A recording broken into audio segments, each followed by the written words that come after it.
We sort of have like a resort style retreat for not resort prices. But we have it's easy. You fly to Medellin, Colombia. Most big cities in US have flights to here. Takes you from Miami like a couple hours, from New York maybe 4, from other places a bit longer. And then you come to the Medellin, we pick you up on the bus and we take you here. And it's about 1 hour from Medellin. We're in the countryside, so we're not really in the jungle, but there are some parts that are jungle, like that mountain behind us. And it's surrounded by nature, but also close to the city and close to the hospital if ever needed, even though we never had to use it, thanks God. So yeah, it's a very sort of the experience that's very good for someone that maybe is not ready yet to go to the jungle and take 3 boat rides. But, yeah, every kind of experience has its merits. Maro, maro, nande na he. Maro, maro, nande na he. Sam Believ, welcome to Cura Medicina. Hi, Derek. Nice to be here. I'm happy you started the podcast. Yeah, I have to thank you because you really inspired me after our first podcast together a year ago. And I remember I told you, I was like, oh, I'm so excited. And I actually reposted our original talk, and then I lost steam. Mm, And this year in July, I decided to restart it. And what I did was I published one chapter of my book um, for 7 episodes because I had it professionally read for Audible because it's on Audible as an audiobook. So it was like a great way for me to, okay, like get my chops, do an intro every week and really start to get in the feel of it. And then once that was done, then like the floodgates were open. So I want to thank you for that original kind of inspiration. inspired as in, I can do better than this guy. No, no, not at all. No, dude. I mean, look, I'm one Just of your kidding. biggest fans, so you know better than to say that. It It's is interesting. my humor. Yeah, it's interesting to talk to you because I've listened to every one of your podcasts Wow. since since we were on your podcast together. It's one of my favorite podcasts, and so I feel even though, you and I have never hung out, I feel like I know you really well. So it's kind Yeah. of cool, right? To like who in your life has listened to you ramble on different topics with different people besides your wife, maybe, Yeah, for hours well, and hours on end. unfortunately, my wife does not listen to my podcast, which is something that's very offensive. And so yeah, I know the feeling. I myself started a podcast because of how many podcasts I listen to and how great it is to learn stuff from it. And you do get to know a person very intimately because you were my podcast with you was my episode number 23, and right now I'm at episode 110. So it means that's like 90 hours of me talking to someone. Obviously, it's a guest mostly speaking with some stuff, and my ideas and philosophies and good things and bad things all come, and you just get to know the person. So, but also feel like I know you because we spend some time talking and then talking on WhatsApp, and I really appreciate it. I'm happy somebody's listening to the podcast. Yeah, no, it's been a pleasure to listen to it, and like I said, a real inspiration. And yeah, I just wanted to thank you right up the top here, and just, look at all the hard work. I've seen the growth in the center. We'll get to some of that in this podcast. But I feel like I've been on this journey with you a little bit, even though I'm from afar, I've been one of your biggest proponents, and I've spread your podcast to all of the communities that I'm in, and I know that a lot of people listen to it now from that. And that's how it works, right? And it's hard in Yeah, the beginning because you start. I mean, I'm seeing it now, right? This is number, I don't know, 15 or 16, but you trickle out. You see one, two, and then that grows a little bit, and then you see 10, and then 20, and you're like, oh, okay. That's you just got to keep showing up and doing the work. So off the top, I'm going to ask you, what's your advice to me as a well, I did do a podcast before. I did 50 episodes, but in this kind of eco surf culture. So this Mhm. isn't my first round, but this is something I really believe in and I'm really living. So what is your kind of advice to me as a podcaster after doing 150 episodes? So no, 110. So for me, I think the important thing is to get to know the guest. Like whenever I interview someone, I try to either read their book or go through the other episodes they've been on, or try to find some information and kind of get to know them. So in this case, like when you interview me, you know me very well, so you will ask interesting questions, or at least kind of get to know what is their forte, like what are their strong topics, what are they excited to talk about. And that can be done in a short amount of time. Now with social media, you can just scroll through the reels they posted and what are they excited about. Because obviously the easiest way is just to ask ChatGPT, like, oh, I'm gonna have this guest and what should I ask them, which also works, but let's say it's not optimal. And then just make sure people you interview, you're actually interested in what they want to say. And then I try to position myself, or at least not always, but I try to imagine what my listener would be curious about and then try to ask that. So I say, like, well, pretend you're this and that and you're going through this and that, and what would happen? As in, because I'm assuming that people that listen to my podcast are people that want to learn more about ayahuasca because of their own healing journey that they're embarking with that medicine or other medicines. Um, yeah, I like to go with the flow and try to, it's a very difficult task. Like, people, I don't think people realize how difficult it is to interview someone, because you have this responsibility to keep the conversation going so it can never die. And you're kind of in your head trying to listen to them, but at the same and continue this thread of conversation, but at the same time you need to be ready to ask the next question in case if it comes up. And it's quite a good exercise for the mind. So yeah, just trying to keep that balance where you don't just go from question to question as like a robot, but also at the same time don't let the conversation die. Love it. Thank you so much. That's great advice. So let's jump into you and get to know you a little bit. Let's, you know, tell me a little bit about how you got to Colombia, because you're from Eastern Europe, and I'm sure people would love to hear a little bit about your story. So I'm originally from Latvia, which is not a very well known place, and it's pretty random that I ended up here, starting now one of the biggest ayahuasca retreats in the country. So, because if you'd asked me like 10 years ago, what is ayahuasca and where is Colombia on the map, I would not be able to tell you. Like, I just didn't know. So the real story is, it was just lots of synchronicities. But originally, I'm an engineer. I worked in offshore oil and gas and offshore wind, on platforms at sea, making a lot of money, being very unhappy for most of my life till I was about 27, 28. Then so I was really rich by Latvian standards because I was making $500 a day, tax free, back when $500 was probably like 1,000 now. So I was making more money in a day than an average Latvian makes in a month. So I quickly kind of bought myself everything you're supposed to buy to be happy, like a house and a car, and I had a girlfriend. And I was like, but the happiness never came. Oh, I don't know exactly where it came from, but I had this insatisfaction and this desire to, like, find that happiness because I couldn't feel my emotions that much. I only a lot of things that I'm telling you now is I only understand them now, but I was completely emotionally repressed. I had lots of trauma. I had depression, anxiety, but I didn't know that. Like, I was just a meat robot making money and just going through life. Kind of in our culture, it's like if you have two legs and two arms, don't complain. Like, everything's good. So it took me a while, but it started from traveling.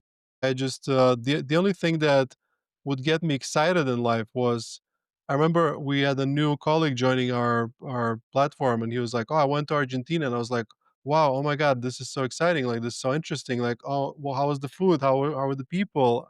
It's like, what did you do and where'd you go? And I,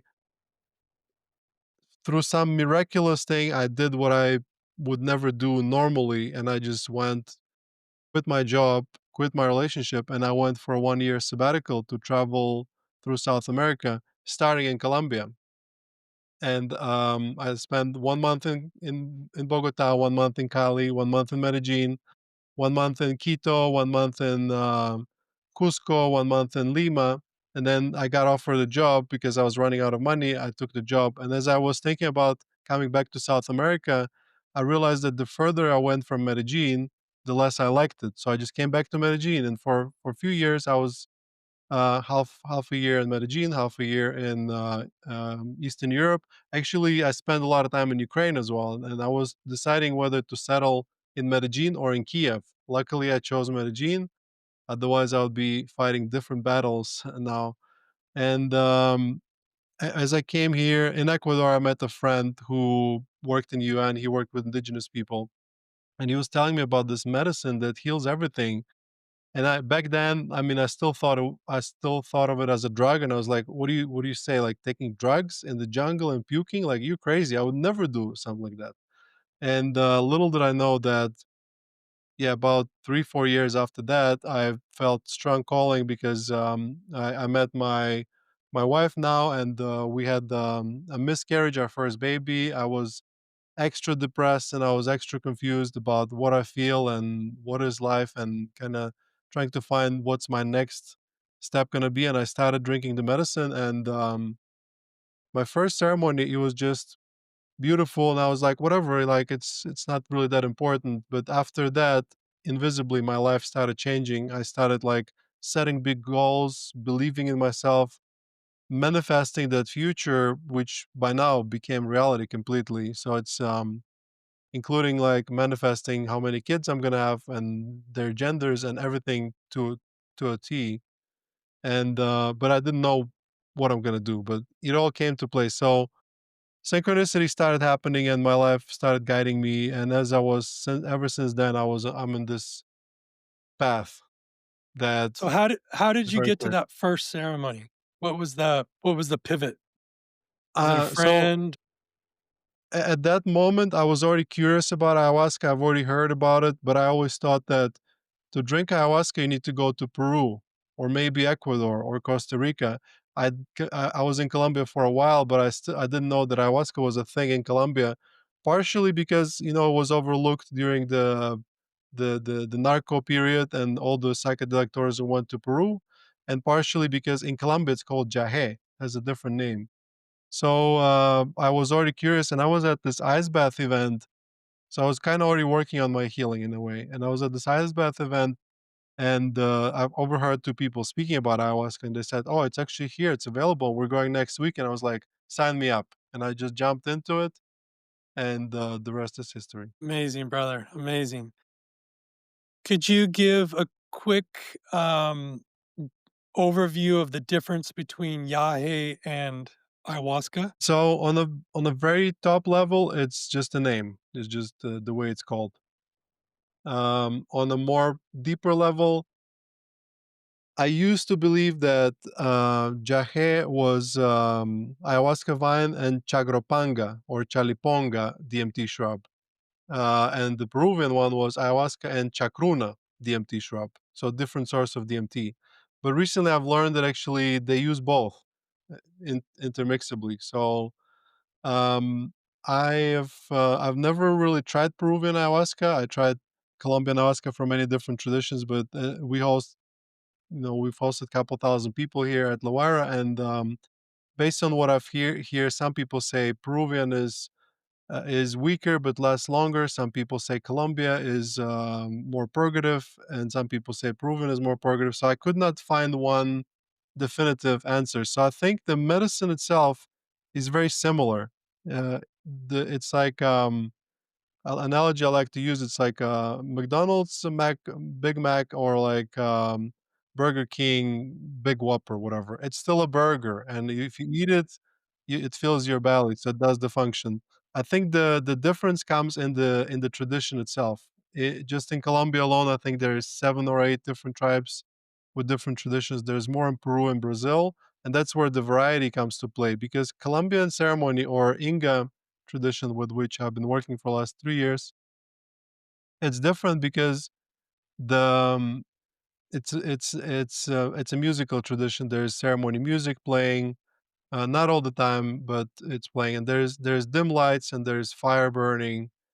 So it's not in the darkness and in silence like in Shipibo tradition, and the shaman only sings Icaros in the beginning and in the end, and only when he prepares the medicine or does an individual cleanse on a person, but they don't sing Icaros during the ceremony, but they sing medicine songs. Um, what else? So in Peru, it's quite common to mix other psychoactive elements to brew sometimes, like datura, toe. You know, in Colombia, is there a tradition of mixing other things with? Sometimes they put tobacco in, for example, in Peru. Yeah. Do they do that in Colombia, or is it just purely the DMT element like chacruna and ayahuasca? Or um, So yeah, I can't really speak for the entire country. I personally participated in Kofan, Inga, Kamsat, and keep forgetting the last one. Those four traditions, and as far as I know, they all do very pure vine and DMT shrub, nothing else. There's more of a difference in like how thick it is, how much they cook it, but they tend to never add anything else. And also different tribes, different shamans, they add more leaves or more vine. So there's a lot of variety there. Interesting. Okay, so you start to do ayahuasca for your, personal healing, and at what point do you have a vision or think to yourself, "Oh, I should do this for a living"? Yeah. So it was my seventh ceremony and my second ceremony in the jungle, where the ayahuasca just kind of like rocked my world and said like, oh, by the way, your purpose is this. Like you need to work with ayahuasca, you need to heal people. And I was like, what am I supposed to do with this information? Because I'm drinking it for myself. I want to heal from depression. I wasn't really looking into working with the medicine this way. But then synchronicity started happening. So even before I went to the jungle, so around that time I was drinking a couple times a year. I would just There's a shaman coming from the jungle to the city. I would drive in some finca or like a little countryside house. You come in, here's your cup, you drink it, and you go through your experience. And it would help me go through my depression and kind of like not knowing what to do with my life. And it would give me those periods of clear thinking and optimism. And I would, take some courses or learn some things and move. And then eventually it would die down. And back then I didn't even know what integration was. I would go back and I would get a boost again. And that's what kind of kept me going. And around that time, I felt this very strong desire to go to the jungle, but I didn't really know where or how. And I was honestly afraid of the jungle. I still am a little bit. It's like, it's this place where you get malaria and anaconda bites you, so I was looking for someone to host me there actively. Like I was asking people from the ceremonies if somebody knows someone, and I actually found one, Maima, which is a female shaman, who was going to host me. She said like, "Come in a few months." And then I was living in this finca. So finca is like a countryside house. It's like a house with the land around it in sort of natural countryside setting, and I was renting rooms to people that want to come and live and be in the nature and work online. I had a sauna, an ice bath, and a little gym. And I was promoting this on Facebook, and one guy one day messaged me on Facebook. He's like, "I love your finca. Can I come and rent it for to do an ayahuasca ceremony?" And I was like, "Of course you can." Like all of a sudden, I'm not gonna need to drive for 3 hours after a ceremony. And he came, and so he came with this group, and they saw the place, and they're like, "Yeah, this works. We're going to the jungle now, and after we come back, let's organize a ceremony." I was like, "You're going to the jungle? This is amazing. Can I come with you?" Because I was really wanting. So it was like synchronicities like this. I went to jungle with him. The first shaman with whom we drank was Fernando, the shaman with whom we work now, and we've been working together for 2 years now.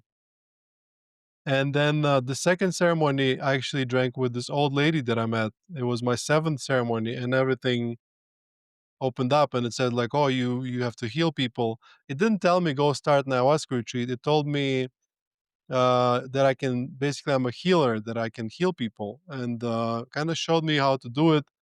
And I asked all the shamans around me like, "What am I gonna do with this?" And they said, "Just keep drinking more ayahuasca." So I went back after 2 weeks in the jungle.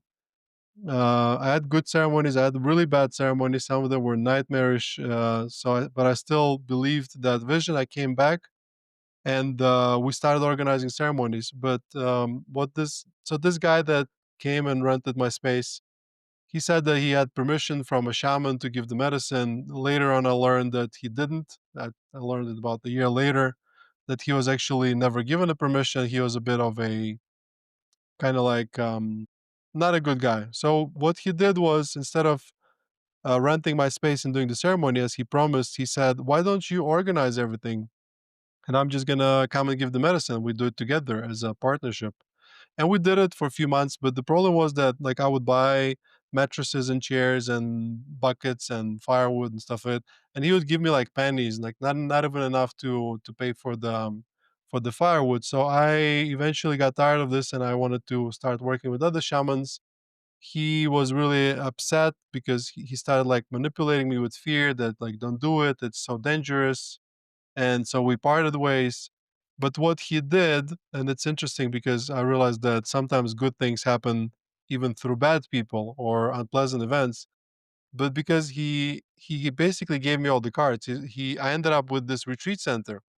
So I mean, very rudimentary one, and I just kept doing it. So I met another shaman and I started promoting, and then we went from doing one ceremony a month to two ceremony a month to then a weekend, and we started organizing a bus and then food and improving the conditions.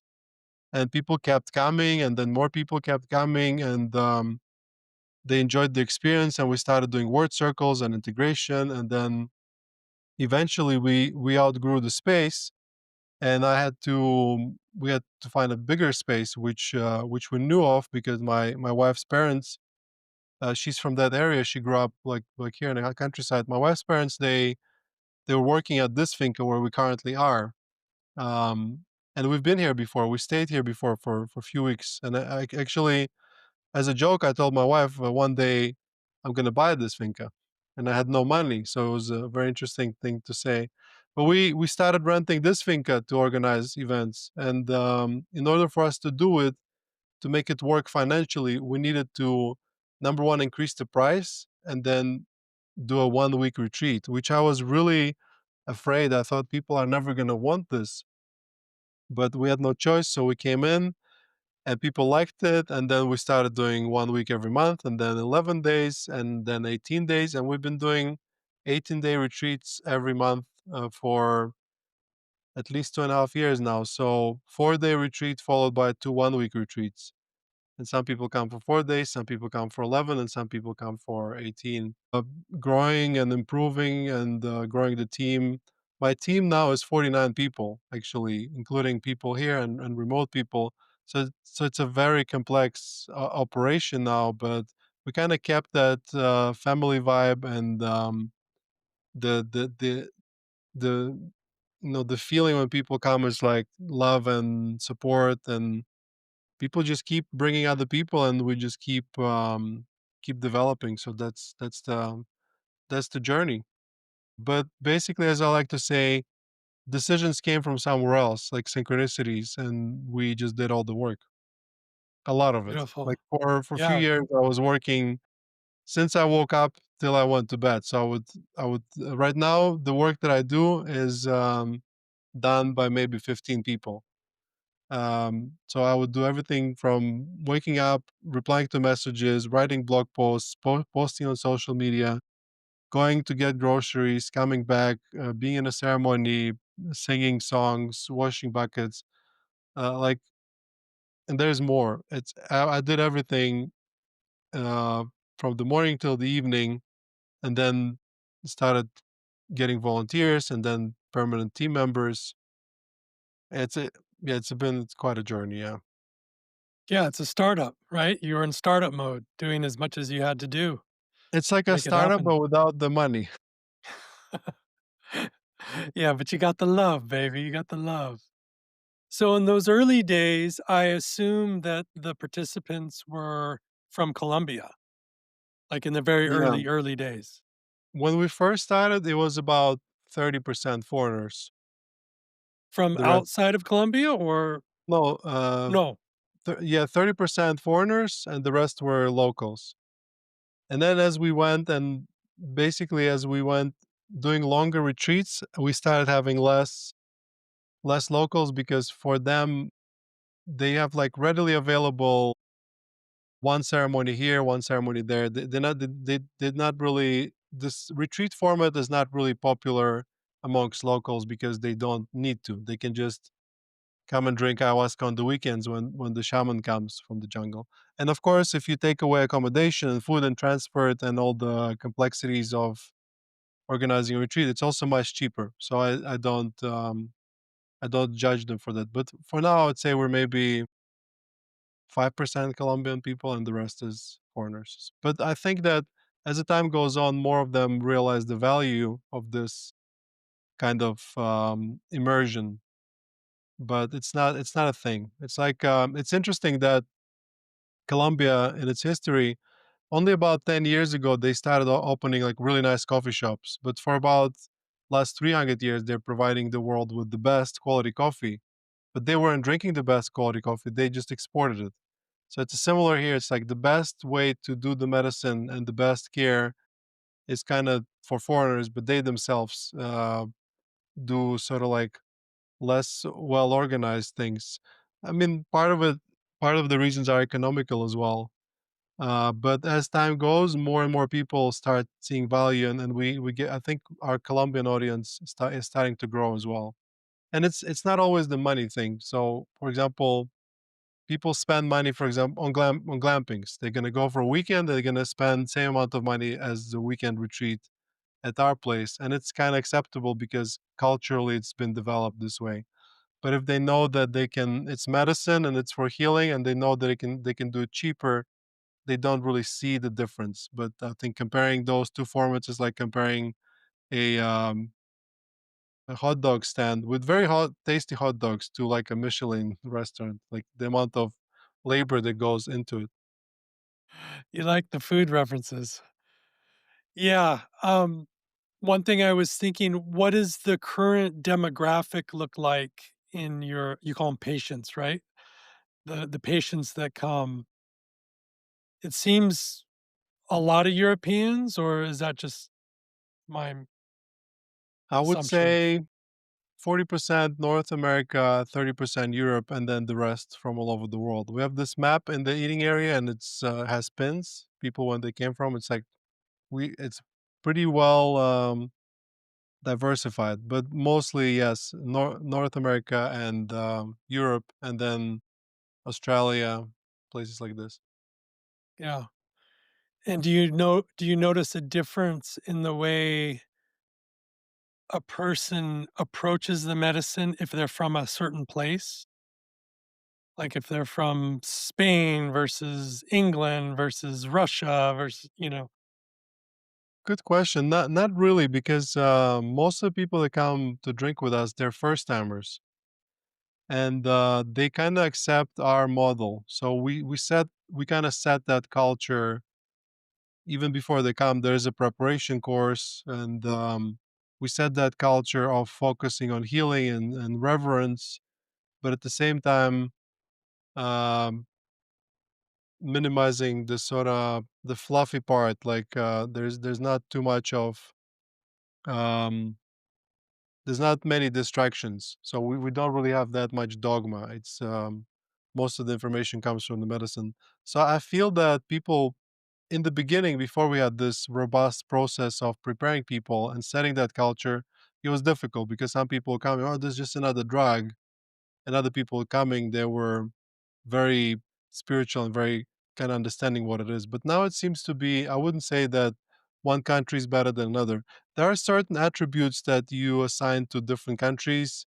They tend to be correct. Like some people are less emotional, some people are a bit more arrogant, but generally in the medicine, everyone is equal. Everyone, by the end of the week, where everyone is connected, it's just, it doesn't matter if you're from um, countries that are at war with each other.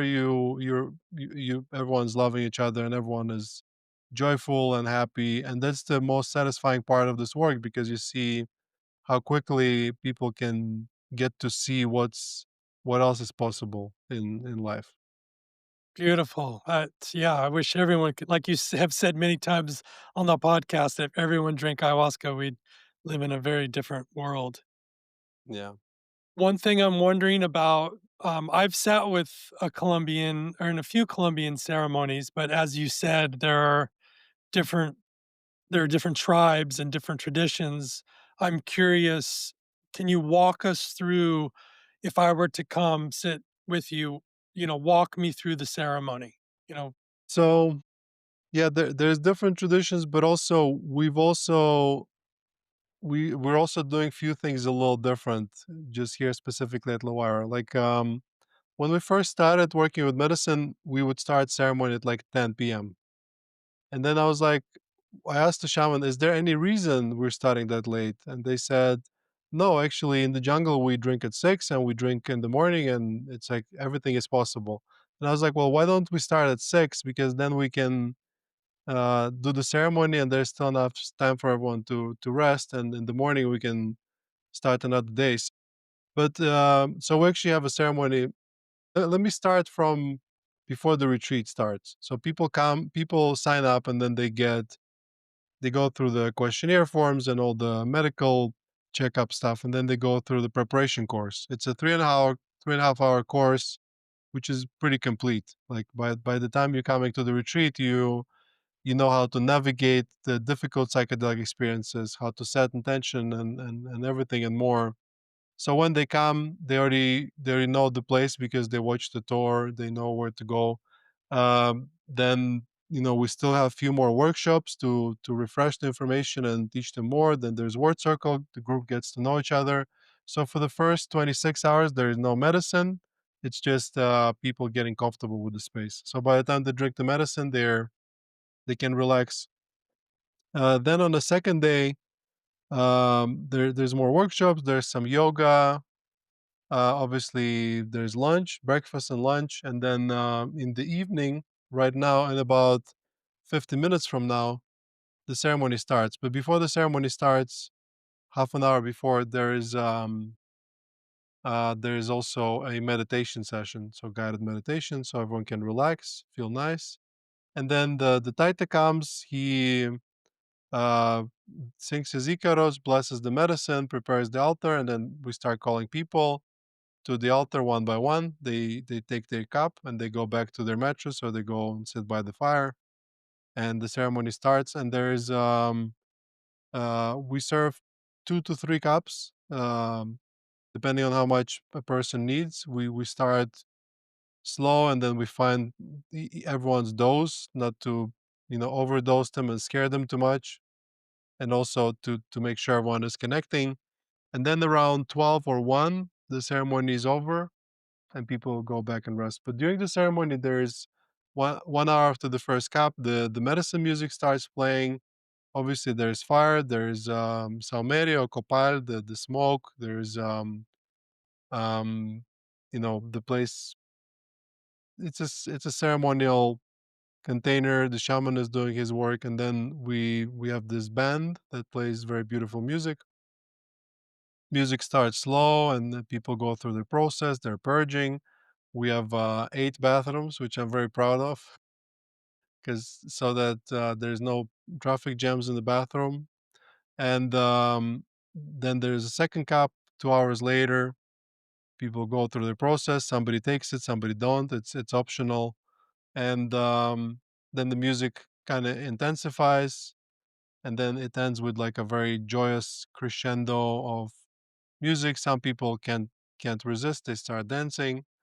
Um, and then yeah, people go and rest, and next day they have breakfast, and then we have word circle. We talk about what people saw and felt, try to make sense of it and process. We give everyone integration journals so people can start integrating. We start preparing them on importance of integration and how to get the most out of your experience. I think I went all over the place, but that's kind of the Yeah, it's okay. gist. So, there's a fire inside the Maloka? No, so we have a rectangular maloka that's it's actually like two rectangles together, but it's open. So there's a roof and there's open. So I couldn't put the fire in the middle because it's open, the wind, the smoke will be everywhere. So we have a separate area outside with the fire and chairs around it. Got it. So yeah, I'm actually planning to have a second Maloka eventually, and that one will be round and closed and with the fire in the middle. I do like that format. But what we like to do as well is kind of have we have three separate areas. The very quiet area where people lie down on their mattress and they're going through the process. The area by the fire where people can, move a little bit more. Still no speaking, but it's a little bit like for people that are, let's say, a little bit more conscious. And then the stage where the music is, and the area in front of the stage where the people can sit and listen to the music or dance. So there's a bit of, and there's area outside where people can sit. So there's a bit of space. So if, let's say, somebody wants to be more alone, they can be a little bit outside, but still in a very tight container, which is the Maloka and the space right in front of it.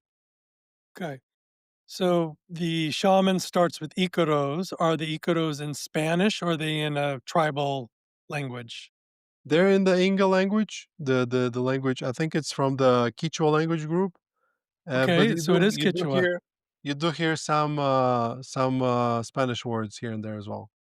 Okay, interesting. I didn't realize it was Quechua influenced. So, the Icaros start and then the music part of it comes after the Icaros. What instruments are the band members using? They using So drums, guitar? the Icaros and then the Saumerio, and they prepare the medicine and cleanse the space, cleanse everyone. That's after the meditation. Then people come and drink, and after people drink, they take their cup, they get their bucket, they go to their mattress or to the fire. For 1 hour, there is no music. It's silent. Oh, complete Yeah, silence in the beginning yeah, once you drink. Okay. yeah. Well, And it's then very and then similar. after 1 hour, the music starts. And at first, it's just one person singing on a guitar, very like arpeggio, melodic music. Then charango joins. The small guitar that sounds very Yep. angelic. Charango. And Yeah. that's basically the music for the first part. Then after the second cup, there's again a break of about half an hour, 45 minutes, no music. So people can go through their process. And then the music starts, but then now at first is guitar charango, then you start getting a person with maracas, and then you get a person with the drum, and then you start getting flutes and pan flutes. So at its peak at about 11, it's basically 6 different instruments playing very beautiful medicine music, and but the medicine music is in Spanish. It's different lyrics about spirituality, and it's all very beautiful and very like ancestors and nature and Pachamama and that kind of stuff. Yeah, it sounds very similar to, yeah, much of the medicine music that's out there. I'm just wondering how influenced it is from the Shipibo, music scape, but it's probably it has its own lineage and its own feel. Yeah, it's a very different sounding music. But I And believe you the effect is very similar because the shaman also sings, and the shaman also plays the instruments. And as he plays and sings, he kind of like does something to the group, which kind of keeps the energies at a good place. Yeah, and then he'll do healings on Yeah. people once in a while. Yeah. Is that Yeah, something so that happens no every time or yeah, normally they do Let's say somebody's going through a difficult period, he goes and works on them with Lawayra, which is you can see it here behind me on the wall. That's the name of the retreat as well, and different soplos and does the process. And then there's also one healing for everyone at the end. Normally at the end of the retreat, there's a A- cleansing ceremony. And what about tobacco? Is tobacco used in the ceremony by the shaman? Yeah. So he uses Eh, tobacco when he conjures the medicine, prepares it to be served. And then when somebody goes really deep and they, let's say, need help, then he also uses it's one of the tools that he uses. And is hape served in the ceremony? So rapa is not served in the ceremony, but it is sometimes served right after the ceremony. In this tradition, they don't do it at the same time, but it's part of the tradition just afterwards. Interesting. Interesting. Yeah. I love me a good rape. Yeah, you should come check it out sometimes. I've I invited you many know. times. I keep telling you, I gotta come. I definitely gotta come.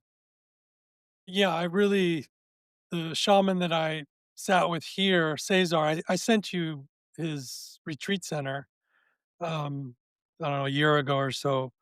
I really enjoyed it. It's very different. I sit with Brazilian and Shipibo traditions, and the Colombian is it's quite a bit different, and also the same in many ways, but beautiful, absolutely beautiful. Yeah, it's like you can't even say Colombian because right, even in one tribe there can be different shamans with different. There's so much variety, which is somewhat confusing, but also at the same time very beautiful because you can never really run out of options. And that's just ayahuasca alone, right? Plus, then there's other medicines. So it's and even just ayahuasca alone, same ayahuasca from same shaman, you can drink it, and every time you can have a somewhat different experience. So it's this very feminine spirit in a way, and that's why it's so chaotic in a way, but also beautiful. And do they work with kambo or mambe at all, or No, so mambe we use in word circles. I have some here. I had some today. And kambo is not part of the tradition. I personally love kambo. I had some few weeks ago. I'm gonna show you my yeah, kambo scars. Yeah, yeah, couple I'm dots. trying to. I always do the same spots, and I'm trying to make like a lawara shape. Yeah, but I don't because I don't have any tattoos. That's my only my scarring. But Right. I like kambo a lot personally. I think it's good for many things in health and allergies. But I would not give kambo to the groups. Even if it was part of tradition, I would be very careful because I have a conviction that if you give kambo to 1,000 people, at least one will die. Because there's it thins your blood. So if you have like an ulcer or something like that, you might not know and nobody will know unless you can like run everyone through an MRI scan. People can bleed internally and the hyponatremia. A lot of the deaths at the retreat centers that are blamed on ayahuasca are actually more combo related. So, but at the same time, I think if you're brave and you want to do it and you need to do it, I think it's a great medicine. I do it myself, but I would be worried about giving it to most people. I would say it's for someone who has been in this work for a while and they want to go a little deeper. Yeah, I agree. So let's turn to you a little bit and put the spotlight back on you. And tell me what ayahuasca has done for you. How if I met you 4 years ago, if I met Sam 4 years ago, how is the Sam in front of me different than the Sam pre ayahuasca or however long ago it was? So I mean, what it gave me basically everything. Like it's crazy. So I would like to say that I'm this guru that is enlightened and I float when I meditate, which is not true. I'm still so much in my process and there's so much stuff happening, especially now I'm going through some really rough period. All of this work that I described that I did caused me to be somewhat burnt out and I need more rest and relationship issues and health and business. It's like it's not all rainbows and butterflies, but personally, um, it's sort of hard to put to measure it, but I'm a totally different person. Like I went from like if you'd asked me 5 years ago, like how was your childhood? I'd say it was perfect. Do you have any trauma? No, I'm perfect. Do you there was nothing wrong with me in my mind. And I just felt like, I was very numb. I was very just stuck, I guess. No, it wouldn't be true. I knew something was wrong with me because I definitely was looking for something, but most of it was not really conscious back then. It's like I can understand it now, and I was looking for something. But so what it's like if you have um you have a really old car, like rusted and bad parts, but it's a car that like runs and you have it. So that was me in the back in the day. And now I'm like semi dismantled, but like parts are painted and the spare parts are there. So it's like, but I'm still need to be assembled because I went from having a wrong worldview, but a fixed one, to needing to develop a new one. And I went from not knowing any trauma to now realizing I have more than I ever imagined. So now finally, as I have a very strong team, I'm dedicating more time to myself, and I can finally integrate more. But I drink ayahuasca still regularly, and I work with a coach, and I work with a therapist, and I do brain training and neurofeedback, and I eat clean, and I exercise, and I do everything to get where I want to get. But I'm not there yet. But the process, albeit confusing and painful, is also at the same time I can feel so much progress. So it's like I went from 0 to 80, but there's still this 20 that feels so far away. So, but yeah, I'm a totally different person. I feel emotions now, good and bad. I think differently. Yeah, I'm less depressed most of the time, but sometimes I'm still depressed. So it's like I'm not a good example because I feel like my journey is not over because just of how much there was repressed from myself and also from my ancestors. Because if I would tell you my lineage, and all of my grandparents were like extremely traumatized and going through wars and famines, and so that's why the emotional landscape was like just it's better not to feel anything because ex-Soviet Union, it was not a nice place. So now I'm in a place where I am allowed to feel good things, but I'm not there yet completely. Yeah. I hope that Yeah. makes any sense. It totally makes sense. And, concerning your ancestors, a big shift for me about maybe a year and a half ago is when I put my ancestors on my altar and I started to acknowledge them and recognize them and honor them, right? Something that I never had done before. I just was like, I also have a hard past. My mom and dad left when I was 1, and I was brought up by my grandparents. And, so, um, yeah, there's something about building a relationship with our ancestors that is also a big part of our own healing. So I don't know if you've thought about that, but as if there's a way to bring your ancestors into your daily life, it's really powerful. Yeah, I mean, I don't really I haven't brought them to my daily life, but I definitely explored a lot in the ceremony, and I understand that everything comes from there. But I think I noticed something interesting. So when I was about a year and a half ago, most of my family came to visit. My sister, my brother, and my mom. So everyone except for my dad was at here at the retreat with me. And as they were drinking the medicine, I noticed that I felt lighter, even though I wasn't drinking myself.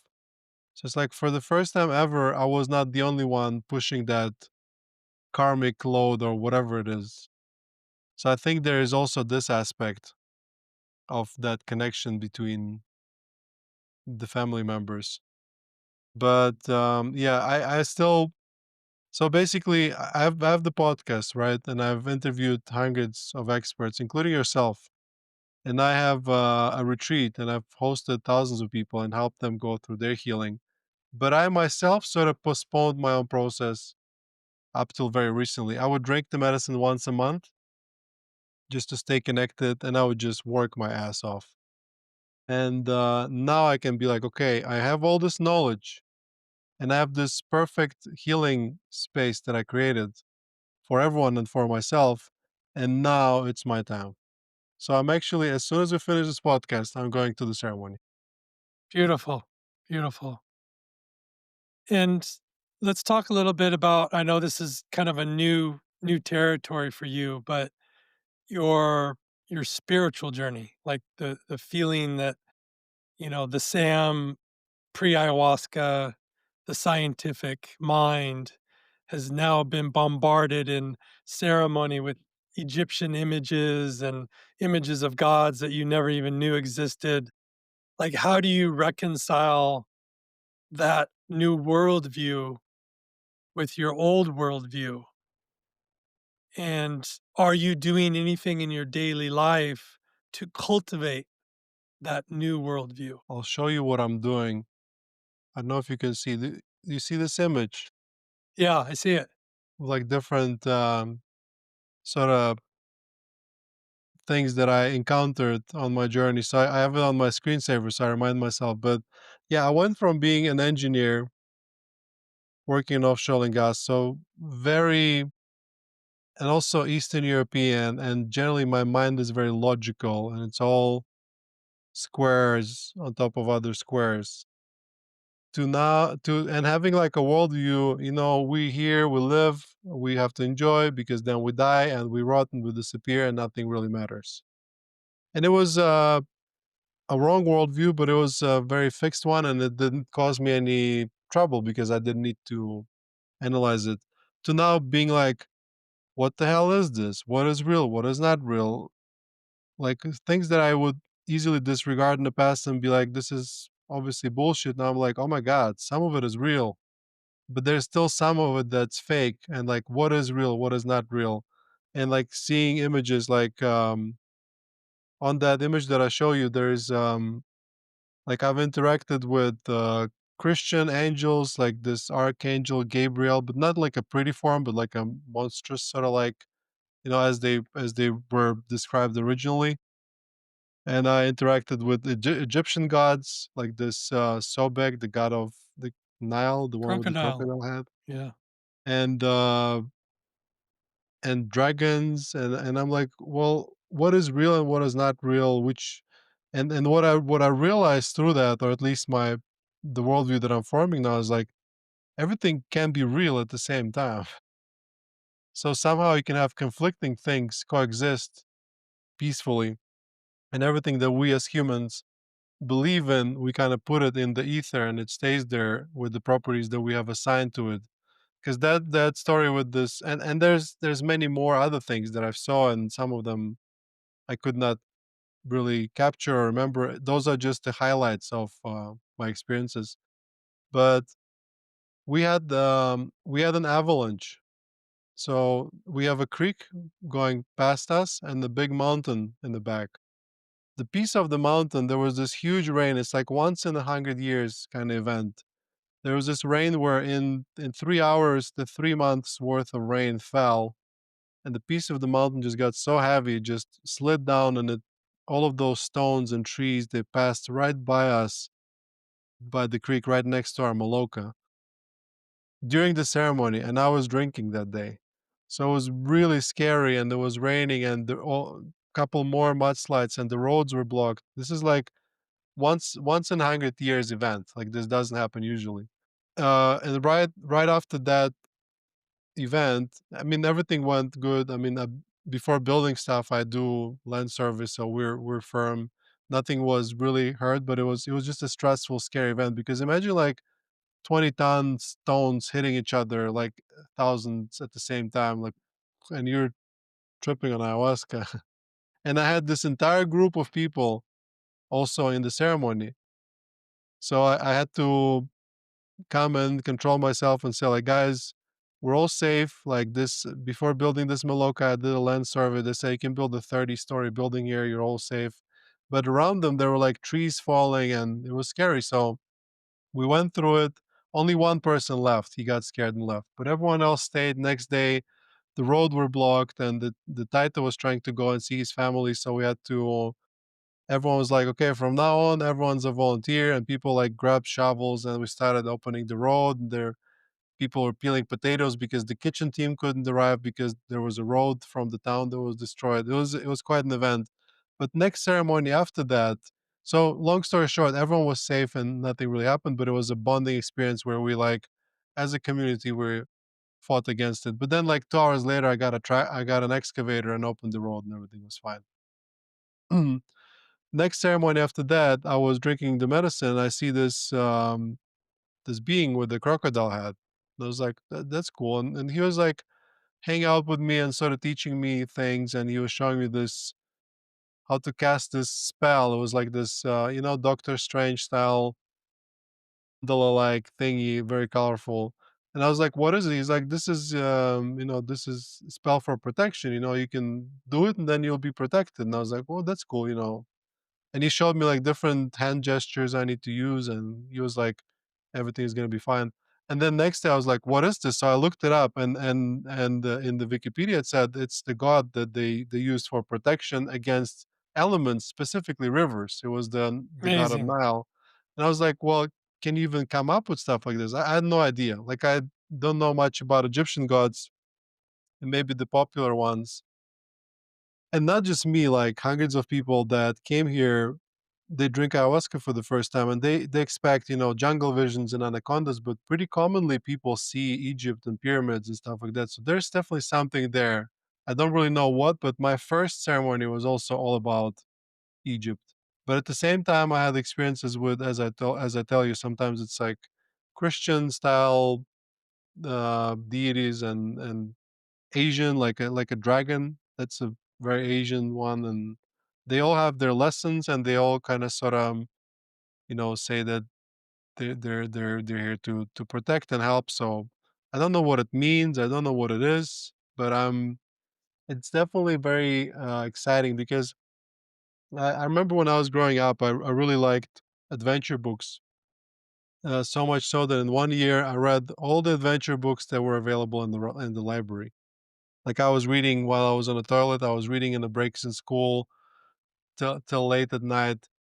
And then I realized one day that like I had the map in front of my bed and like everything was already discovered. Like there's no adventure to be had. The world is figured out. And as I found ayahuasca, I realized like there's still plenty of things to be discovered. Like we don't know much. There's we're barely scraping the surface. Such a mystery, such a Yeah. mystery. Give us a few, like, of all the people where you've had 2,000 people come through at this I point, would say something like now that? maybe 2,500. Yeah. Give us, like, a couple standouts where you've seen real change in people. Yeah. I mean, many, many cases where people come and they drink the medicine out of curiosity or because they're depressed, whatever, and then they come back home and they say 6 months later or 1 year later, they message me and say, I stopped drinking. I don't know what happened. I just don't want to drink anymore. It just went away. And other addictions as well. It's like something in the process was fixed in them and they don't want to drink anymore. So addictions are very common. Depression, it's like people buying a one-way ticket because if this doesn't work, they're gonna kill themselves, and then going back and being happy, and all of a sudden, uh, grass is greener than before. That's pretty impressive because it's like life and death sort of situation. People healing from all kinds of physical ailments, like having gut issues, and then they just magically disappear, or skin issues, or different sort of autoimmune style ailments just going away. Yeah, a lot of physical healing. That's what that's what I notice, and that's what our focus is on as well, physical and mental healing. Um, Beautiful. so just people, nothing like, they came here on a wheelchair and they went left out running, but at the same time, like pretty impressive healing that's kind of hard to explain from the point of view of modern day medicine. Yeah. And I know you sing in ceremonies sometimes. Yeah. It's a So little it's can you give us a what? little sample? Can you give us a little sample? My voice is really bad right now. I don't have a guitar. Let me think. Do you know any Okay. song that you like that I sing? I'll Do I sing. know any songs? I'll sing the one that I sing in the intro for the podcast. Okay, beautiful. It's like Madre ayahuasca, guía mi espíritu. Madre ayahuasca, guía mis pasos. That's the piece that you'll hear in the Beautiful. podcast in the intro. Yeah, I was wondering who sang that. Did you sing the That's one me. the That's me, but Okay, that's a song that was written by my taita, by my shaman. It's called Abuelita Curandera. beautiful. Great. Is there anything else you want to talk about or tell, I'll put links to the retreat and the notes and yeah. So to talk about, I mean, I'm sure your audience is already attuned to that. Just you know, if you're going through a rough time or you need some help, ayahuasca is great. It's here for you. For people that are ready to drink ayahuasca, if they want to come to a very reputable, actually at the moment the best rated ayahuasca retreat in South America by Google reviews, come to Lawayra. We're also very affordable. Or I'm sure Derek also organizes very nice ceremony. Do you organize ceremonies? We take people down to Brazil, down to into the jungle. So it's Yeah, quite a trip, right? It's um 3 planes, taxi, boat ride. Like, going to your place, I highly recommend if anybody wants to go to a first time, go see Sam because, I know a lot of people who run retreats, and I know a lot of places, and, like, your place looks like it looks like, just going to your place without drinking ayahuasca looks like an amazing experience, you know? The food, the pool, it's just like the location. To give people a little like how they get there if they want to yeah. come. So yeah, we sort of have like a resort style retreat for not resort prices. But we have it's easy. You fly to Medellin, Colombia. Most big cities in US have flights to here. Takes you from Miami like a couple hours, from New York maybe 4, from other places a bit longer. And then you come to the Medellin, we pick you up on the bus and we take you here, and it's about 1 hour from Medellin. We're in the countryside, so we're not really in the jungle, but there are some parts that are jungle, like that mountain behind us. And so it's surrounded by nature, but also close to the city and close to the hospital if ever needed, even though we never had to use it, thanks God. So yeah, it's a very sort of the experience that's very good for someone that maybe is not ready yet to go to the jungle and take 3 boat rides. But yeah, every kind of experience has its merit. So, but I think especially for first timers, we have a really robust program. So and yeah, so be open to ayahuasca. Colombian ayahuasca is great. I'm sure Brazilian as well. Maybe someday you can take me with you. And Sure. just plant medicines are great. I think all of them are great, and all traditions have their merit. And I just hope that more people will drink the medicine and do the integration and the healing, and then we'll have a saner world.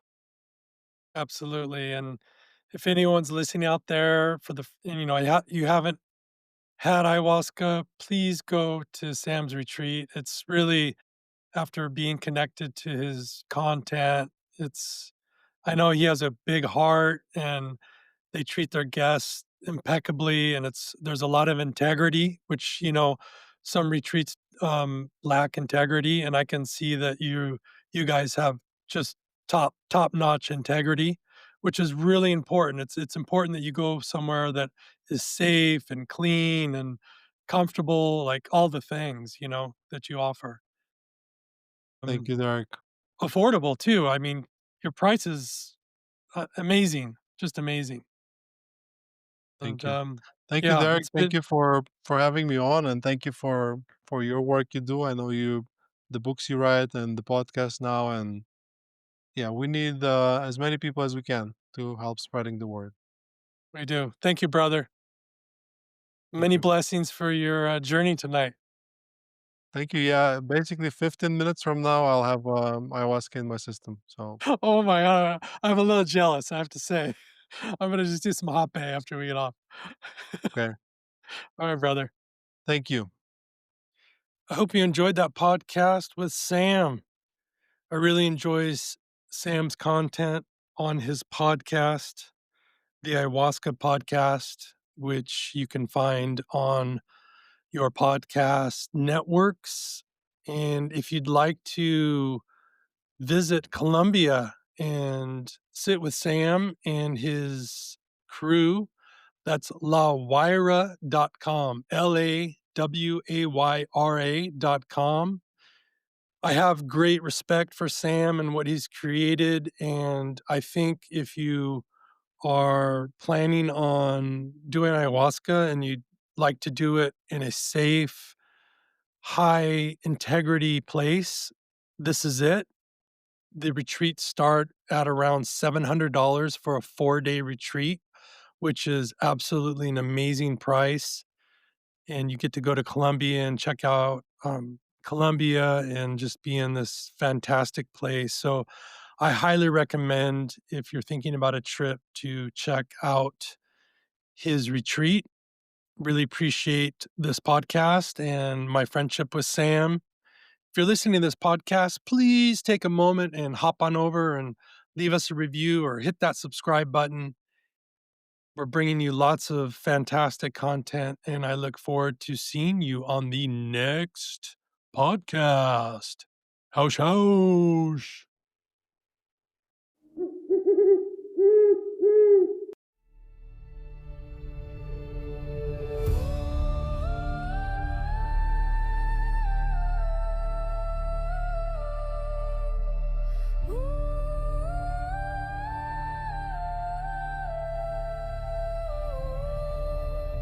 The jaguar walks with me in shadow and light.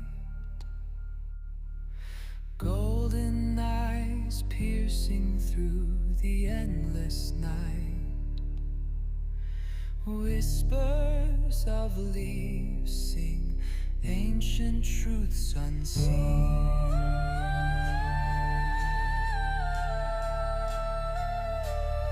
Oh, jaguar, guide me. Oh, spirits abide through the jungle of stars where the soul won't hide. The plants, they teach me their wisdom wide. The jaguar walks by my side. Roots dig deep where the stories unfold. The vines wrap secrets in whispers bold. The universe hums its mysteries untold. Open the mind, let it drift, let it glide.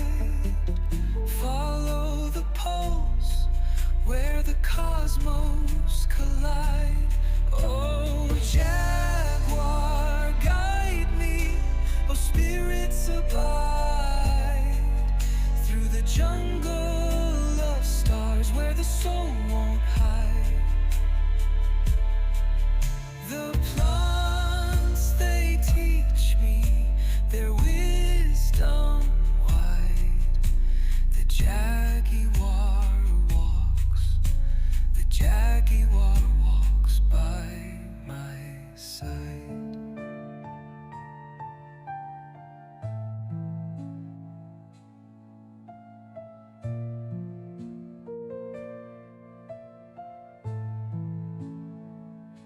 The drumbeat echoes, a heart in the stone, guides of the ages, I am never alone. Searching for truth in the web of the skies, the spirit within me, it never lies.